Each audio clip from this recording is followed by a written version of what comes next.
دعا پڑھنے سے دعا قبول نہیں ہوتی، دعا مانگنے سے دعا قبول ہوتی۔ دعا مانگنا کسے کہتے ہیں کہ انسان کا دل اللہ کی طرف متوجہ ہوتا ہے اور اس کے روئے روئے پہ اس کا اثر ہوتا ہے اور اللہ سے ایک تار اس کی جڑی ہوئی ہوتی ہے، اس کو کہتے ہیں دعا کا مانگنا۔ آپ غور کریں، اگر کوئی سائل آپ کے سامنے ہاتھ بڑھائے اور چہرہ دوسری طرف کر لے تو آپ کا جی چاہے گا کہ اس کو کچھ دیں، الٹا آپ خفا ہوں گے کہ تم نے مجھے ذلیل کیا۔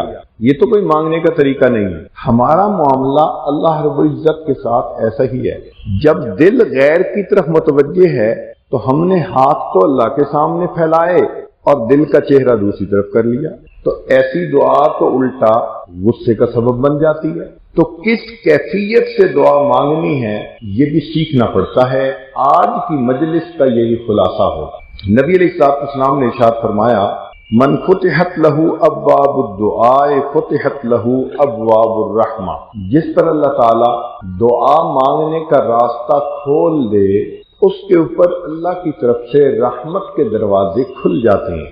آپ دیکھیں کچھ لوگ ہوتے ہیں ان کے لیے دعا مانگنا بہت آسان، ان کو دعا مانگنا اچھا لگتا ہے، وہ لمبی دعائیں مانگتے ہیں، اور کئی لوگ ہوتے ہیں کہ دعا مانگی نہیں جاتی۔ چنانچہ اگر آپ غور کریں تو اکثر دعائیں منٹوں کی، آدھا منٹ، 1 منٹ، 2 منٹ، ہاتھ اٹھاتے ہیں اور ایک دعا پڑھی اور منہ پہ ہاتھ پھیر لیے۔ اب یہ منٹوں کی دعا تو پھر ایسے نہیں نہ اثر رکھتی۔ دعا مانگنے کا یہ تو طریقہ ٹھیک ہو، تو فرمایا کہ جس پر اللہ تعالیٰ دعا کے راستے کو کھول دے اس پر اللہ تعالیٰ کی رحمت کا دروازہ کھل جاتا ہے۔ حضرت ثوبان رضی اللہ تعالیٰ عنہ کہتے ہیں کہ نبی علیہ السلام نے ارشاد فرمایا، لا يرد القدر الا الدعاء، قضاء و قدر کو دعا کے سوا کوئی چیز بدل نہیں سکتی۔ ولا يزيد في العمر الا البر، اور نیکی کے سوا عمر میں کوئی چیز اضافہ نہیں کر سکتی۔ وَإِنَّ الرَّجُلَ لَيُحْرَمُ الرِّزْقَ بِالذَّنبِ يُصِيبُهُ، اور بندہ اپنے گناہوں کے سبب ملنے والے رزق سے محروم کر دیا جاتا ہے۔ یعنی اللہ تعالیٰ تو رزق دینا چاہتے ہیں، ہم اس میں سٹاپر لگا دیتے ہیں۔ یہ ہمارے گناہ اس رزق کے راستے کی رکاوٹ بن جاتے ہیں۔ جتنا معصیت کے مرتکب ہوں گے اتنا رزق کی برکت اٹھا لی جائے گی، سب کچھ ہونے کے باوجود بھی پریشان۔ اس لیے تو فرمایا، وَمَنْ أَعْرَضَ عَنْ ذِكْرِي فَإِنَّ لَهُ مَعِيشَةً ضَنْكًا، جو ہماری یاد سے آنکھ چرائے ہم اس کے رزق کو تنگ کر دیں گے۔ ہے کروڑوں پتی، کارخانہ بھی ہے، ایک کنٹینر ادھر پھنس گیا، دوسرا کنٹینر ادھر پھنس گیا، پیمنٹ دینے والے پیمنٹ نہیں دیتے، مانگنے والے تنگ کر رہے ہیں، اب پریشان۔ سب کچھ ہے، ہاتھ میں کچھ نہیں، تو تنگی ہوتی ہے، پریشانی ہوتی ہے، روتے ہیں بچوں کی طرح۔ یوں اللہ تعالیٰ بندے کے رزق کو تنگ کر دیتے ہیں۔ سیدہ عائشہ صدیقہ رضی اللہ تعالیٰ عنہ نبی علیہ السلام سے روایت فرماتی ہیں، الدعاء ينفع مما نزل ومما لم ينزل، کہ دعا نفع دیتی ہے اس مصیبت کے لیے جو ابھی نازل نہیں ہوئی اور اس مصیبت کے لیے بھی جو نازل ہو چکی ہے۔ تو انسان حیران ہوتا ہے کہ جو نازل نہیں ہوئی اس کو تو چلو روک لیا جاتا ہوگا، جو نازل ہو چکی اس میں کیسے فائدہ؟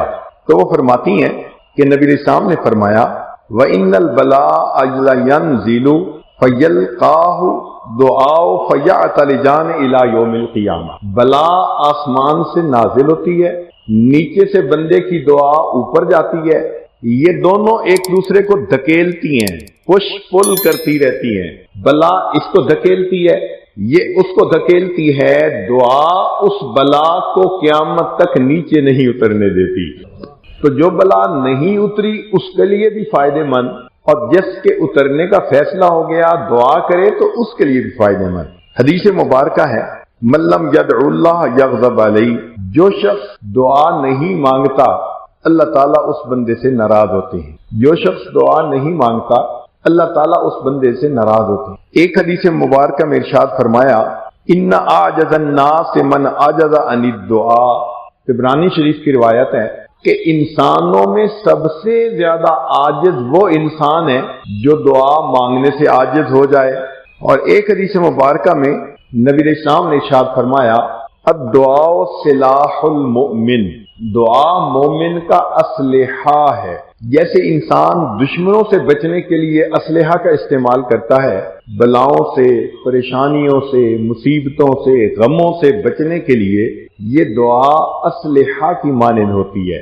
لہذا جو بندہ دعا کرتا رہتا ہے اللہ تعالیٰ ان کو ان پریشانیوں سے بچا لیتے ہیں۔ نبی علیہ الصلوۃ والسلام نے اپنے چچا حضرت عباس رضی اللہ عنہ کو فرمایا کہ اے چچا جان، اکثر دعا بالعافیہ، اللہ تعالیٰ سے عافیت کی دعا مانگا کریں کہ اللہ تعالیٰ عافیت والا معاملہ فرمائے۔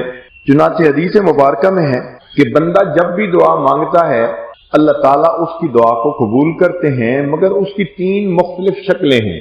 پہلی شکل یہ کہ جیسے مانگا ویسے قبول کر لی، اور دوسری کہ ویسے قبول کرنی تو اس کے لیے بہتر نہیں تھی تو اللہ تعالیٰ اس کے بدلے کوئی بلا، کوئی مصیبت اس سے دور کر دیتے ہیں۔ ایکسیڈنٹ ہوتے ہوتے بچ گیا، وہ کوئی مانگی ہوئی دعا تھی۔ سخت ایکسیڈنٹ ہوا، ساتھ والے مر گئے، یہ بچ گیا، تو اس کی جو جان بچی اس کی کوئی دعا تھی۔ تو یہ دعا کے اثرات ہوتے ہیں۔ چھوٹا بچہ بیماریوں سے بچا رہا، حالانکہ اور بچے وائرس کی وجہ سے بیمار ہو گئے، یہ دعا کا اثر تھا۔ تو کبھی دعا من و ان قبول کر لی جاتی ہے، کبھی اس کے بدلے بلا مصیبت کو ٹال دیا جاتا ہے، اور اگر یہ بھی نہ ہو تو اس دعا کو بندے کے لیے ریزرو رکھ لیا جاتا ہے۔ قیامت کے دن یہ بندہ اللہ تعالیٰ کے سامنے حاضر ہوگا، اس وقت اس کو اس دعا کا اللہ اجر عطا فرمائیں گے، اور ہر دینے والا اپنے شان کے مطابق دیتا ہے۔ کہتے ہیں کہ حاتم طائی سے سائل نے 5 دینار مانگے تھے، اس نے 500 دینے کا حکم دیا، تو کسی نے کہا جی مانگے تو 5 ہیں، اس نے کہا بھائی اس نے اپنی حیثیت سے مانگے، مجھے اپنی حیثیت سے دینے ہیں، میں نے 500 دینے کا حکم دیا۔ تو جب دنیا کا سخی 5 مانگنے والے کو 500 دیتا ہے تو اندازہ لگا سکتے ہیں کہ اللہ رب العزت جب دینے والے ہوں گے، جو زمین و آسمان کے خزانوں کے مالک ہیں، تو وہ اپنی شان کے مطابق عطا فرمائیں گے۔ حدیث مبارکہ میں ہے کہ بندہ تمنا کرے گا کاش دنیا میں میری کوئی دعا قبول نہ ہوتی اور میری ہر دعا کا بدلہ آج مجھے قیامت کے دن یہی پر مل جاتا۔ تو مومن کے تو مزے، جیسے مانگا قبول تو بھی مزہ، اس کے بدلے بلا مصیبت ٹال دی پھر بھی مزہ، اور قیامت کے دن اگر اللہ عطا کریں گے تو اس سے بھی زیادہ مزہ۔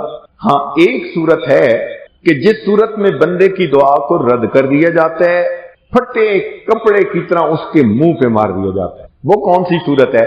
جب بندہ کہنا شروع کرتا ہے نا جی اللہ ہماری تو سنتا نہیں، تو اس بات سے اللہ تعالیٰ کو بہت جلال آتا ہے۔ یاد رکھیں ان ربی لسمیع الدعاء، میرا پروردگار دعا کو سنتا ہے، مگر اللہ اللہ ہے۔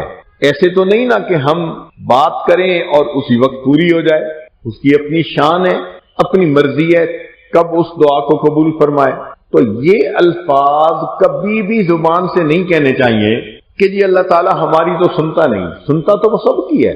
ہاں اگر یہ امید رکھے کہ میں نے جو دعا مانگی مجھے 3 میں سے کسی نہ کسی ایک صورت میں دعا کا بدلہ ملے گا، تو اللہ رب العزت اس کی دعا کا بدلہ اس کو ضرور عطا فرماتے ہیں۔ کئی مرتبہ ایسے بھی ہوتا ہے کہ بندے کا مانگنا اللہ کو پسند آتا ہے تو اللہ تعالیٰ اس کو مانگنے کا موقع دیتے ہیں۔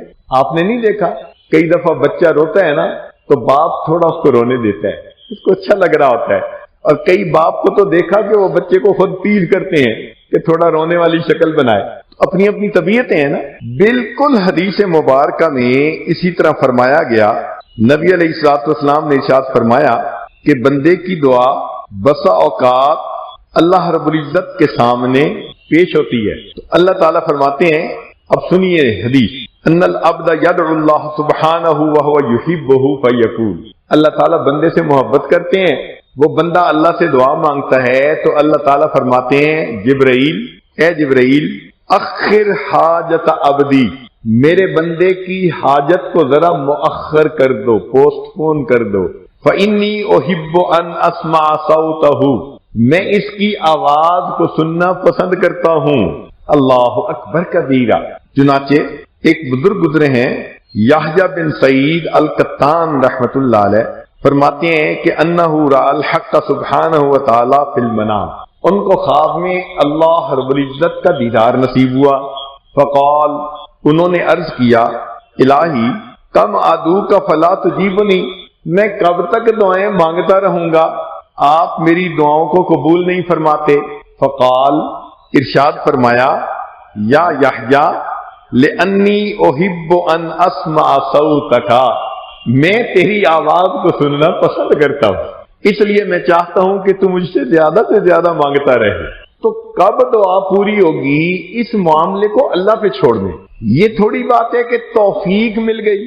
ارے بھائی، کتنے لوگوں کو تو دعا کی توفیق ہی نہیں ہوتی. آپ ذرا غور کیجئے نا. اس عاجز کے پاس ایک صاحب آئے، کہنے لگے حضرت پتہ نہیں کیا پچھلے 8 سالوں سے دعا مانگنے کو دل ہی نہیں کرتا. اب یہ کتنی بڑی محرومی ہے کہ دعا مانگنے کو دل ہی نہ کرے. یہ ہے نا محرومی. دعا میں انسان کو رونا ہی نہ آئے، یہ ہے محرومی. کہتے ہیں کہ بنی اسرائیل کے ایک عالم تھے، وہ کہیں نفسانی تعلق میں پھنس گئے.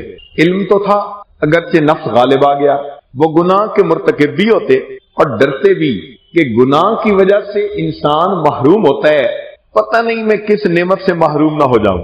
کچھ عرصہ چلتا رہا. کچھ عرصے کے بعد وہ حیران ہوئے، میں گناہ بھی کر رہا ہوں اور جو نعمتیں اللہ نے دی ہوئی تھی وہ سب نعمتیں بھی سلامت ہیں. تو کہنے لگے، اللہ تو کتنا حلیم ہے، میں گناہوں پہ گناہ کر رہا ہوں اور آپ نے اپنی نعمتیں سلامت رکھی ہوئی ہیں. اللہ رب العزت نے الہام فرمایا، میرے بندے تو محروم ہو رہا ہے، تجھے پتہ نہیں چل رہا. اللہ میں کس نعمت سے محروم ہوا؟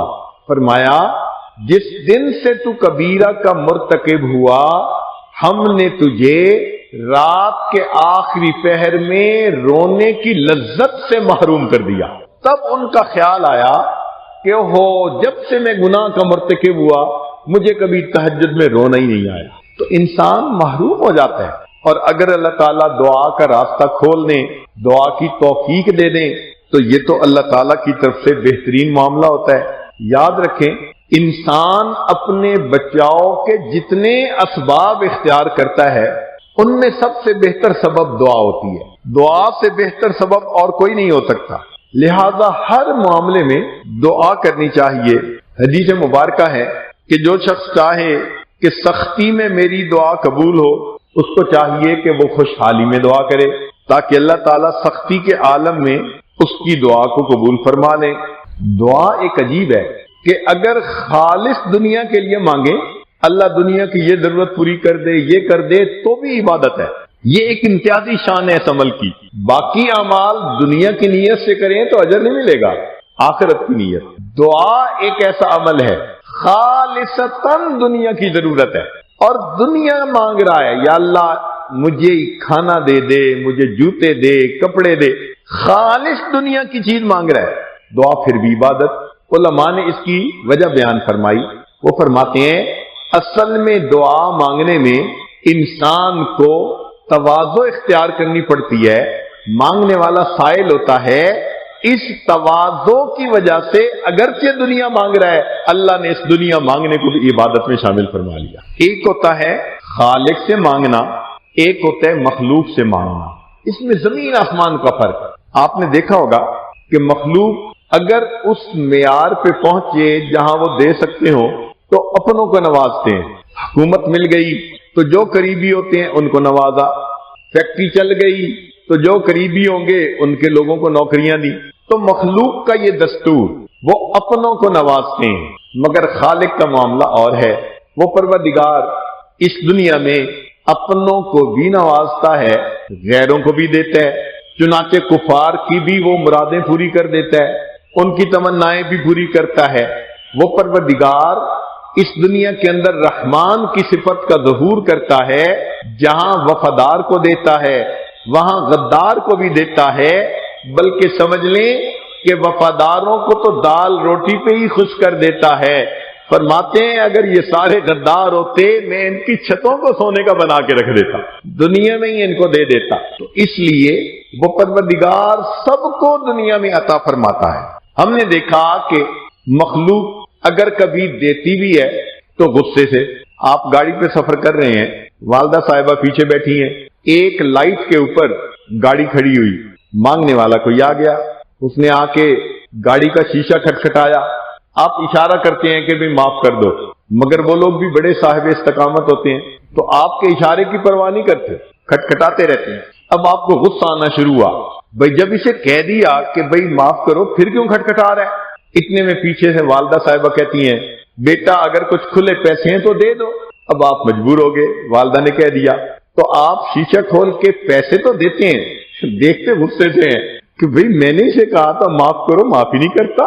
تو بسا اوقات مخلوق دیتی بھی ہے تو غصے سے دیتی ہے، مگر اللہ تعالیٰ کا معاملہ اور ہے، وہ پروردگار غصے سے کبھی بھی نہیں دیتا، جب بھی دیتا ہے ہمیشہ پیار سے دیتا ہے، ہمیشہ پیار سے عطا فرماتا ہے۔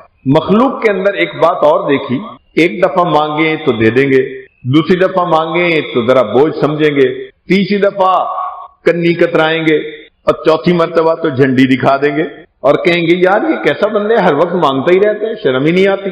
دروازہ بند کر دیں گے، ملنا چھوڑ دیں گے، تعلق توڑ لیں گے، وہ تو ہر وقت ہی مانگتا ہے۔ تو مخلوق کے معاملے میں دیکھا کہ بار بار مانگو تو مخلوق دروازے بند کر دیتی ہے، دور کر دیتی ہے۔ قربان جائیں اس پروردگار پر، اللہ تعالیٰ سے ایک دفعہ مانگیں وہ دیتا ہے، دوسری دفعہ مانگیں وہ دیتا ہے، تیسری دفعہ مانگیں وہ دیتا ہے، بار بار مانگیں وہ بار بار دیتا ہے۔ بلکہ جو بندہ ہر چیز اللہ سے مانگے، ہر حال میں اللہ سے مانگے، اللہ اس بندے کو اپنے اولیاء میں شامل فرما لیتے ہیں۔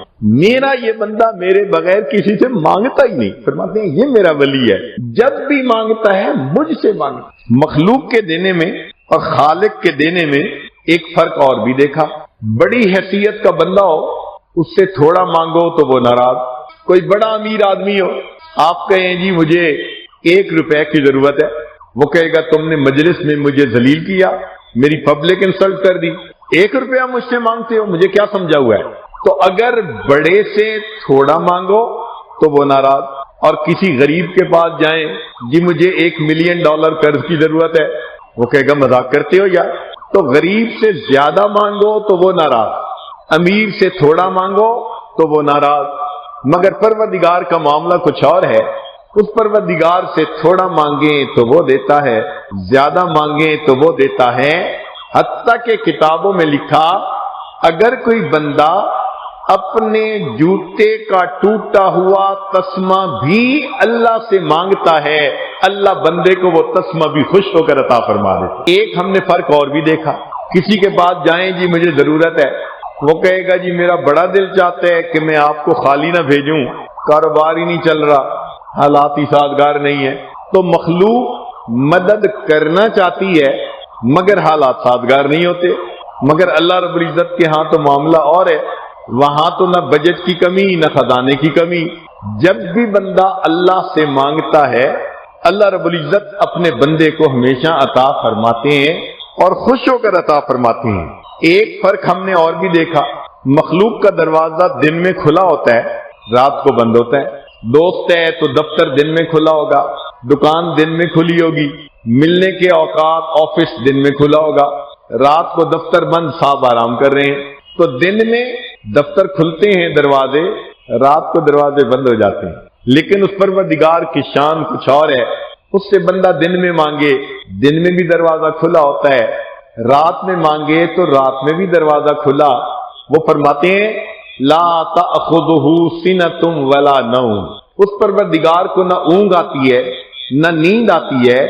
ایسا نہ ہو کہ میرا بندہ مجھ سے مانگے اور دینے والا اونگ رہا ہو، فرمایا ہم نیند اور اونگ سے بھی منزہ اور مبرہ ہیں، ہم ہر وقت جاگنے کی حالت میں ہیں، میرا بندہ جب مانگے گا اپنے دینے والے کو جاگتا پائے گا۔ ایک بات اور بھی دیکھی، مخلوق سے اگر ایک کام کروا لیا تو پھر ان کی بھی توقعات ہو جاتی ہیں، چنانچہ دوسری دفعہ جائیں تو پوچھتی ہیں بھئی کیا لائے ہو، کوئی گفٹ لائے یا نہیں؟ تو مخلوق کے دروازے پہ جاؤ تو پوچھا جاتا ہے کیا لائے ہو۔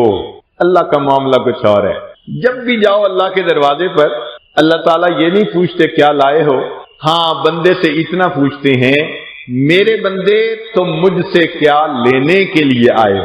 بادشاہوں کے دروازے پہ جب کوئی جاتا ہے تو بادشاہ نہیں پوچھا کرتے کہ کیا لائے ہو، بادشاہ پوچھا کرتے ہیں کیا لینے کے لیے آئے ہو۔ تو ہمیں چاہیے کہ ہم اس پروردگار سے مانگیں، مخلوق سے مانگنے کی ضرورت ہی ختم ہو جائے گی اگر ہمیں اللہ رب العزت سے مانگنا آ گیا۔ مگر مشکل یہ ہے کہ آج کل ہم دعائیں پڑھتے ہیں، دعائیں کرتے نہیں ہیں۔ دعائیں پڑھنے سے دعا قبول نہیں ہوتی، دعا مانگنے سے دعا قبول ہوتی ہے۔ چنانچہ حجاج بن یوسف کا ایک مشہور واقعہ ہے، حجاج بن یوسف کا مشہور واقعہ ہے کہ وہ طواف کر رہا تھا، اس نے ایک اندھے کو دیکھا جو بیٹھا ہوا دعا مانگ رہا تھا روٹین میں، اللہ مجھے بینائی عطا کر دے، اللہ میری آنکھیں ٹھیک کر دے، بصیرت دے دے، اللہ مجھے آنکھیں دے دے، دعا کر رہا تھا۔ حجاج بن یوسف کھڑا ہو گیا، اس نے اس اندھے کو ٹھوکر لگا کے پوچھا، اندھے میں حجاج بن یوسف ہوں۔ اس کے بارے میں بڑا مشہور تھا کہ بڑا سخت دل انسان ہے اور جو کہتا ہے بس وہ کر دیتا ہے۔ تو اندھا تھوڑا گھبرا گیا، کیا مصیبت نازل ہو گئی آج۔ حجاج بن یوسف نے اسے کہا کہ میں طواف کر رہا ہوں اور میرے ابھی اتنے چکر باقی ہیں، اگر میرے طواف مکمل ہونے تک تیری آنکھیں ٹھیک نہ ہوئی تو میں نے تجھے قتل کروا دینا ہے۔ اور اپنے ایک سپاہی کو کھڑا بھی کر دیا کہ یہ اندھا بھاگنے نہ پائے، اور خود طواف کرنے لگ گیا۔ اب اندھے کو جب پتا چلا کہ وہ مجھے کہہ کے گیا ہے کہ میں تجھے قتل کروا دوں گا، اب تو اس کی حالت ہی بدل گئی۔ پہلے تو دعا پڑھ رہا تھا، اب یا اللہ پہلے تو بینائی کا سوال تھا، اب تو زندگی کا سوال ہے۔ جو رویا، جو مانگا اس نے، کہتے ہیں کہ حجاج بن یوسف کے آنے سے پہلے اللہ نے اس کو بینائی عطا کی۔ حجاج بن یوسف نے اسے کہا کہ جیسے تم پہلے دعا کر رہے تھے نا، ساری عمر حرم میں بیٹھ کے کرتے رہتے، تمہاری وہ دعا قبول نہ ہوتی، تم پڑھ رہے تھے دعا، جب تمہارے دل کو چوٹ لگی نا اور دل تڑپا، اب تم نے دعا مانگی، اور اللہ کا وعدہ ہے امن یجیب المضطر اذا دعا۔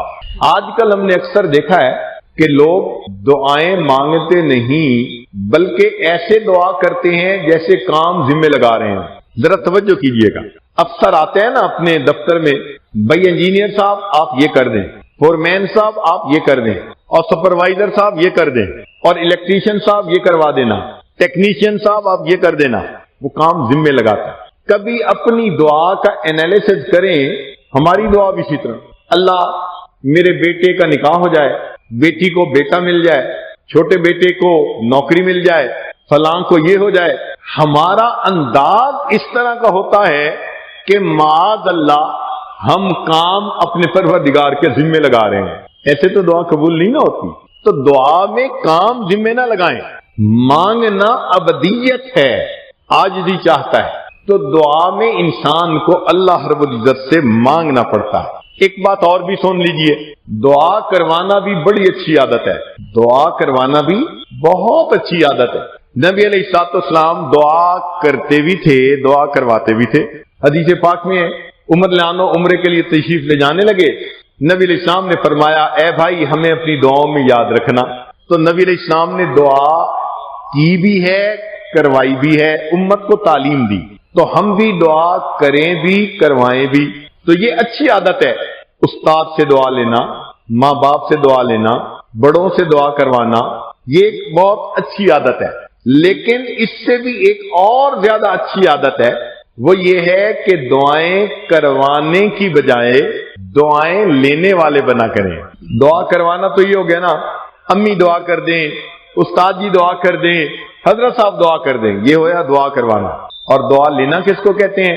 کہ انسان اتنا اچھا طالب علم بنے، استاد دیکھے دل سے دعا نکلے، اتنا اچھا سالک بنے، شیخ دیکھے دل سے دعا نکلے، اتنا اچھا بیٹا فرما بردار بنے، ماں دیکھے دل سے دعائیں نکلے۔ جو شخص دعائیں لینے والا بن جاتا ہے اس پر اللہ کی رحمتوں کے دروازے کھل جاتے ہیں۔ تو نوجوان بچے دعائیں لینے والے بنے، اس لیے کہ اللہ کے دروازے پر آنے میں دیر ہوتی ہے، ملنے میں دیر نہیں ہوا کرتی۔ اللہ تعالیٰ کے دروازے سے ملنے میں دیر نہیں ہوا کرتی۔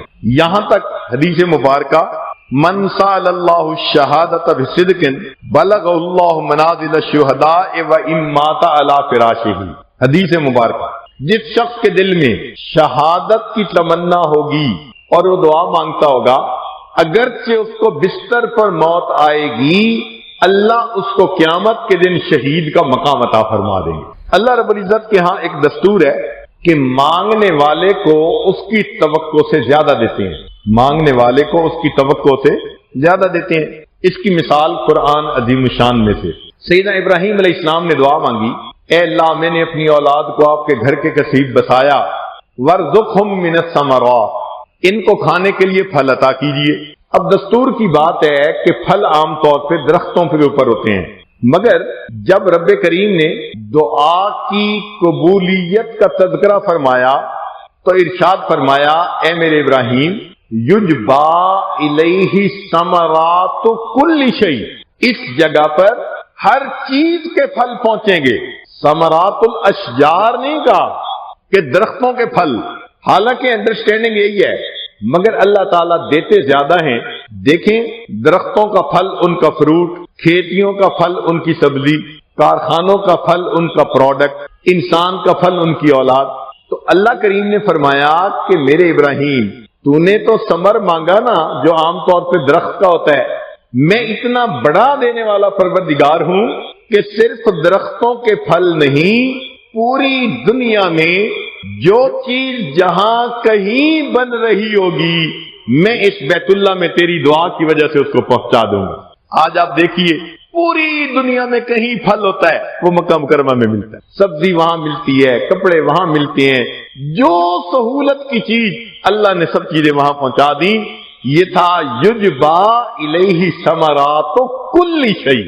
عمر رضی اللہ تعالیٰ عنہ ایک مرتبہ عمرے کے سفر سے واپس آ رہے ہیں، ایک میدان کے اندر رات کو سو گئے، تہجد کے لیے آنکھ کھلی تو 14ویں کا رات چمک رہا تھا۔ آسمان کے چاند کو دیکھ کے ان کو مدینہ طیبہ کا چاند یاد آیا، نبی علیہ الصلوۃ والسلام کی یاد آئی۔ اس وقت انہوں نے اللہ سے ایک دعا مانگی، دعا یہ تھی، اللہم ارزقنی شہادۃ فی سبیلک، اے اللہ مجھے اپنے راستے میں شہادت عطا کیجیے، وجعل قبری فی بلد حبیبک، اور میری قبر اپنے محبوب کے شہر میں بنا دیجیے۔ دعا قبول ہو گئی۔ چنانچہ اگر عمر رضی اللہ تعالیٰ عنہ کو پہاڑ کی چوٹی پہ شہادت مل جاتی دعا قبول، کہیں زمین کی پستی پہ مل جاتی دعا قبول، مگر نہیں، اللہ تعالیٰ امید سے زیادہ دیتے ہیں۔ عمر رضی اللہ عنہ کو شہادت کس جگہ ملی؟ مسجد نبوی ہے، باوضو ہے، مصلی نبوی ہے، نماز کی حالت ہے، قرآن کی تلاوت کر رہے ہیں، اس حال میں ان پر وار ہوتا ہے جو ان کی شہادت کا سبب بن جاتا۔ یہ تو انہوں نے کبھی نہیں سوچا تھا نا کہ کس کامل عناوت اللہ کی شکل میں مجھے شہادت ملے گی۔ پھر اگر ان کو جنت بقیع میں دفن ہونے کی سعادت مل جاتی تو دعا قبول، وجعل قبری فی بلد حبیبک، مگر دینے والے کی دین بڑی۔ اللہ تعالیٰ نے فرمایا میرے محبوب کے پیارے مجھ سے دعا مانگی کہ آقا کے شہر میں میری جگہ آخری وقت میں بنے، میں جنت بقیع میں نہیں اپنے محبوب صلی اللہ علیہ وسلم کے قدموں میں گنبد خضرا میں تمہیں جگہ عطا فرما دیتا۔ تو مانگنے والے نے جب بھی مانگا دینے والے کی دین اس سے بڑی ہے، وہ پروردگار امیدوں سے بڑھ کر عطا فرما۔ کئی مرتبہ ذہن میں یہ بات آتی ہے اور جی ہم تو دعا کے قابل ہی نہیں ہیں، بڑے گناہگار ہیں۔ کبھی بھی اس وجہ سے دعا سے نہ رکیں کہ ہم گناہگار ہیں، اس لیے کہ وہ پروردگار صرف نیکوکاروں کی دعا کو قبول نہیں کرتا، وہ گناہگاروں کی دعا کو بھی قبول کر لیتا ہے۔ سفیان بن عیینہ انہوں نے ایک عجیب بات کہی، فرماتے ہیں لا یمنعن احدا الدعاء ما یعلم فی نفسہ، تم میں سے کسی بندے کو یہ بات دعا سے روک نہ دے کہ وہ اپنے دل میں سوچے کہ میرے اندر تو بڑے گناہ ہیں۔ فإن اللہ قد اجاب دعاء شر خلقہ وہو ابلیس حین قال رب انظرنی الی یوم یبعثون، اللہ تعالیٰ نے سب سے زیادہ شریر شیطان کی بھی دعا کو قبول کر لیا جب اس نے قیامت کے دن کہا تھا رب انظرنی الی یوم یبعثون، اللہ قیامت تک کے لیے مہلت دے دیجئے۔ پروردگار نے فرمایا انک من المنذرین، میں نے تمہیں مہلت دے دی۔ تو اگر اللہ تعالیٰ شیطان کی دعا کو بھی قبول فرما سکتا ہے تو پھر مانگنے والا تو کلمہ گو مسلمان ہوتا ہے، اس کو کیوں پریشان ہونے کی ضرورت ہے؟ تو یہ شیطان کا ایک ہتھیار ہے، دل میں ڈالتے ہو جی ہم تو بڑے گناہگار ہیں، ہم کیا دعا مانگیں۔ اور یہ ہماری جھوٹی زبانیں، بھئی جھوٹی زبان سے اگر کلمہ پڑھا قبول ہو جاتا ہے تو دعا مانگی بھی قبول ہو جائے گی۔ تو دعا مانگنے میں کبھی دیر نہ کیا کریں یا اس کو روکا نہ کریں۔ انسان سے مانگو تو انسان ناراض، اللہ تعالیٰ سے نہ مانگو تو اللہ تعالیٰ ناراض۔ ہاں اتنا ہے کہ انسان مانگے تو دل متوجہ ہونا چاہیے، یہ نہیں ہے کہ زبان پہ دعا ہو اور دل میں کسی اور کی طرف دھیان ہو۔ سنیے، قیل مر موسیٰ علیہ السلام، ایک مرتبہ موسیٰ علیہ السلام گزرے برجل یدعو و یتضرع، ایک بندے کے قریب سے جو بندہ دعا بھی مانگ رہا تھا اور ظاہر میں آنسو بھی بہہ رہے تھے۔ فقال موسیٰ علیہ السلام، موسیٰ علیہ السلام نے کہا، الہی لو کانت حاجتہ بیدی قضیتها، اے اللہ اگر اس بندے کا مسئلہ میرے اختیار میں ہوتا نا، مانگ بھی رہا ہے رو بھی رہا ہے، تو میں اس کے مسئلے کو حل کر دیتا۔ فاوحى اللہ تعالی الی، اللہ تعالیٰ نے موسیٰ علیہ السلام کی طرف وحی نازل کی، انا ارحم بہ منک، اے میرے پیارے موسیٰ علیہ السلام میں آپ سے زیادہ اس بندے پر رحم کرنے والا ہوں، ولکنہ یدعونی، مگر یہ مجھ سے دعا کر رہا ہے، وَلَهُ غَنَمٌ، اور اس کا ریوڑ ہے، وَقَلْبُهُ عِنْدَ غَنَمِهِ، اور اس کا دل بکریوں کے ریوڑ میں پھنسا ہوا ہے۔ وَإِنِّي لَا أَسْتَجِيبُ لِعَبْدٍ يَدْعُونِي وَقَلْبُهُ عِنْدَ غَيْرِي، اور میں نہیں ایسی دعا کو قبول کرتا، دعا مجھ سے مانگے دل کسی اور کے پاس ہو۔ اب اس غنم کا ترجمہ محدثین نے یہ بھی کیا کہ جانوروں میں دل پھنسا ہوا تھا، اور بعض نے بکریوں سے عورت مراد لی کہ دل کہیں لڑکیوں میں پھنسا ہوا تھا۔ تو دعا ادھر مانگ رہا ہے، دل ادھر پھنسا ہوا ہے، دعا کیسے قبول ہو؟ فذکر موسیٰ علیہ السلام للرجل ذالک، موسیٰ علیہ السلام نے اس بندے کو یہ بات بتائی کہ تیرا دل پھنسا ہوا ہے، دعا قبول نہیں ہونی جب تک دل کو خالی نہ کر دیں۔ فانقطع الی اللہ تعالی بقلبہ، اس بندے نے اپنے دل کو قطع کر لیا، توڑ لیا ہر طرف سے۔ فقضیت حاجتہ، اللہ نے اسی وقت اس کی حاجت کو پورا فرما دی۔ اللہ تعالیٰ چاہتے ہیں میرے بندے مجھ سے مانگ رہے ہو تو پھر دل بھی تو میرے پاس ہونا چاہیے نا تمہارا۔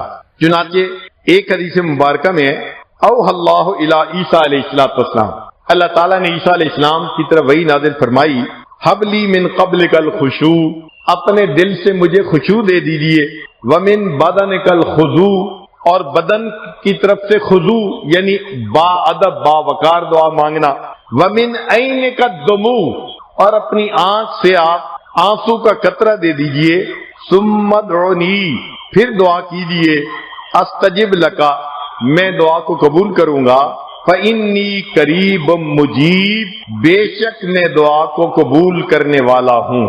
چنانچہ انسان اگر اللہ تعالیٰ سے دعائیں مانگے اللہ تعالیٰ اس کی دعاؤں کو قبول فرماتے ہیں۔ کئی دفعہ ایسے ہوتا ہے کہ بندہ دعا مانگے تو فوری آثار ظاہر نہیں ہوتے، تو دعا مانگنا نہ چھوڑے، مانگتا رہے۔ کئی ایسے بھی بزرگ تھے 25 سال بعد دعا قبول، 50 سال بعد ان کی دعا قبول ہوئی اور انہوں نے آنکھوں سے قبول ہوتے دیکھی۔ تو ٹائم لگتا ہے مگر اللہ قبول فرما لیتے ہیں۔ آپ نے دیکھا ہوگا نا کہ بچہ کہتا ہے امی مجھے آئس کریم دے دیں، کہتے ہیں نہیں تیرا گلا خراب ہے نہیں دینا، وہ روتا ہے دے دیں، نہیں دینا، ماروں گی، روتا ہے بھائی نہیں دینا، شروع میں ماں کرتی رہتی ہے اور بچہ بھی روتا رہتا ہے مانگتا رہتا ہے، دل آخر وہی ماں ہوتی ہے آئس کریم اٹھا کے دے دیتی ہے، اچھا بھائی کھا لو۔ تو اللہ رب العزت کے ہاں بھی معاملہ ایسا، بندہ روتا ہے مانگتا ہے، بالآخر اللہ تعالیٰ دروازے کو کھول دیتے ہیں۔ چنانچہ قال صلی اللہ علیہ وسلم، نبی علیہ السلام نے فرمایا، بڑی پیاری حدیث ہے، والذی نفسی بیدہ، قسم ہے اس ذات کی جس کے قبضے میں میری جان ہے، ان العبد لیدعو اللہ تعالی وہو علیہ غضبان، بندہ اللہ سے دعا مانگتا ہے اور اللہ تعالیٰ بندے سے ناراض ہوتے ہیں، غضبان ناراض، ویورد عنہ، اللہ اعراض فرماتے ہیں، اس کی دعا کو قبول نہیں کرتے، ثم یدعو، وہ بندہ پھر دعا مانگتا ہے، فیورد عنہ، اللہ پھر اعراض فرماتے ہیں، ثم یدعو، پھر وہ مانگتا ہے، فیورزوان، اللہ پھر اراد کرتے ہیں، ثم یدو، پھر جب چوتھی دفعہ مانگتے ہیں، فیقول اللہ تعالی للملائکہ، اللہ ملائکہ سے فرماتے ہیں، ابا عبدی ان یدعو غیری، لگتا ہے میرے بندے نے یہ فیصلہ کر لیا میرے غیر سے نہیں مجھ سے ہی مانگتا رہے گا، فقد استجبت لہ، چلو میں نے اس کی دعا کو قبول فرما لیا۔ تو بار بار مانگنے سے پھر اللہ تعالیٰ بندے کی دعا کو قبول فرما لیتے ہیں۔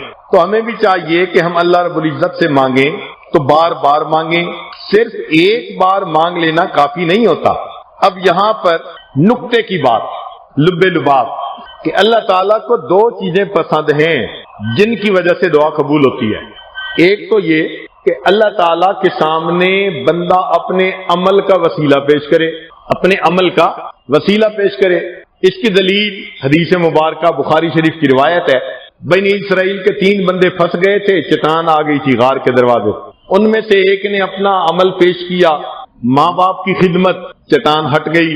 دوسرے نے پیش کیا، اللہ میں تیرے ڈر کی وجہ سے زنا سے بچا، چٹان اور ہٹ گئی۔ تیسرے نے عمل پیش کیا کہ میں نے تیری خاطر ایک بندے کی امانت میں خیانت نہ کی، اللہ نے چٹان ہٹا دی، ان کو نجات عطا فرما دی۔ تو اس حدیث مبارکہ سے پتہ چلا کہ یا تو بندہ اپنے عملوں کو پیش کرے۔ کہتے ہیں کہ شیخ عبدالحق مدد دہلوی رحمۃ اللہ علیہ کا زمانہ تھا، دہلی میں ایک دفعہ بہت قحط پڑا، شہر کے علماء نے اعلان کیا سارے لوگ میدان میں جمع ہو جائیں، اپنے بچوں کو بھی لائیں، جانوروں کو بھی لائیں، اور سب دھوپ میں کھڑے ہو کے اللہ سے مانگیں، اللہ بارش عطا کر دے۔ اشراق کے وقت سے مانگنا شروع کیا، عصر کا وقت ہو گیا، آسمان کے بادل کا نام و نشان نہیں۔ لوگ حیران تھے، ہزاروں انسان رو رہے ہیں، عورتیں رو رہی ہیں، بچے رو رہے ہیں، اب تو جانور بھی پریشان ہو گئے، مگر اللہ کی رحمت متوجہ نہیں ہوئی۔ اتنے میں ایک نوجوان اونٹ کے اوپر کسی سواری کو لے کے جا رہا تھا، اس نے جب مجمع دیکھا، سواری کو روکا اور جا کے پوچھا کہ لوگ کیوں جمع ہیں؟ انہوں نے کہا جی اشراق کے وقت سے لے کے عصر کا وقت ہو گیا، دعا مانگ رہے ہیں، دعا قبول ہی نہیں ہو رہی۔ اس نے کہا اچھا۔ وہ سواری کے پاس واپس آیا اور وہاں کھڑے ہو کے اس نے کوئی دعا مانگی، اسی وقت آسمان کے اوپر سے بارش نازل ہونی شروع ہو گئی۔ تو علماء بڑے حیران تھے، وہ اس بچے کے پاس گئے، اے نوجوان تیرا کون سا عمل تھا کہ جس کے صدقے اللہ نے رحمت کر دی؟ اس نے کہا اس اونٹ کے اوپر میری والدہ سوار ہیں اور مجھے ان کی زندگی کا پتہ ہے، تقیہ نقیہ، پاک صاف عفیف زندگی گزارنے والی تھی۔ میں آیا اور میں نے ان کی چادر کا ایک کونا پکڑ کے دعا مانگی، اے اللہ میں اس ماں کا بیٹا ہوں جس نے پاک دامنی کی زندگی گزاری ہے، اللہ تجھے اس کی پاک دامنی کا واسطہ اپنے بندوں پر بارش برسا دے۔ رب کریم کو یہ بات اتنی پسند آئی، اسی وقت بارش عطا فرما۔ تو بھائی ایک طریقہ تو یہ کہ انسان اپنے عمل پیش کرے، مگر ہمارے کیس میں تو یہ ممکن ہی نہیں۔ ہمیں تو اپنی زندگی میں کوئی ایک عمل بھی نظر نہیں آتا جو اللہ کے سامنے پیش کرنے کے قابل ہو، ایک دن ایسا نہیں جو گناہوں کے بغیر گزرا ہو، تو پھر ہم اپنا عمل کیسے پیش کر سکتے ہیں؟ کون جرأت کر سکتا ہے وہ اپنی عبادت کو اللہ کے حضور پیش کر سکے؟ لہذا یہ عمل آج ہم جیسے گناہگاروں کے لیے تو پیش کرنے کے قابل نہیں۔ البتہ ایک اور بات ہے جس کو اللہ تعالیٰ پسند فرماتے ہیں، وہ کیا ہے؟ اس کو کہتے ہیں اعتراف جرم۔ کیا کہتے ہیں؟ اعتراف جرم، اپنے گناہوں کا اعتراف کر لینا، جرم کا اعتراف کر لینا، اللہ کے سامنے اپنے گناہگار ہونے کا اعتراف کر لینا، معافی مانگ لینا۔ جو بندہ جرم کا اعتراف کر لیتا ہے، اللہ تعالیٰ اس کے اعتراف سے بھی پسند فرما کے اس کی توبہ کو قبول کر لیتے ہیں، اس کی دعا پوری کر دیتے ہیں۔ چنانچہ اس سلسلے میں ایک واقعہ سن لیجئے۔ اندلس میں ایک مرتبہ قحط پڑ گیا، بارش نہیں ہوتی تھی۔ سن 350 ہجری کا واقعہ ہے۔ علماء نے فیصلہ کیا کہ سارے لوگ ایک میدان میں جمع ہو جائیں اور اللہ سے دعا مانگے۔ چنانچہ سارے لوگ آ گئے، سارا دن دعا مانگتے رہے اور دعا قبول نہ ہوئی۔ کسی نے جا کے بادشاہ کو بتایا، بادشاہ کا نام تھا عبد الرحمن ناصر۔ کہ جناب ساری پبلک کتنے وقت سے دعا مانگ رہی ہے مگر دعا قبول نہیں ہو رہی. تو عبد الرحمن ناصر سر سے تاج اٹھا کر بیٹھا ہوا تھا، ننگے پاؤں ننگے سر اپنے دربار سے نکلا اور اسی طرح دوڑتا ہوا آیا اور لوگوں میں گھل مل کے ہاتھ اٹھائے اور دعا مانگنے لگا، اللہ بڑا قصوروار تو میں ہوں اور میرے قصوروں کی وجہ سے اللہ اپنے بندوں کو تو تنگی میں نہ ڈال دیجئے، میں معافی مانگتا ہوں، مجھے معاف کر دیجئے اور مجھے معاف فرما کر اپنے بندوں کو نعمت عطا فرما. ابھی ہاتھ نیچے نہیں ہوئے تھے اللہ نے اسی وقت بارش عطا فرما دی. تو اعتراف جرم کو بھی اللہ پسند فرماتے ہیں.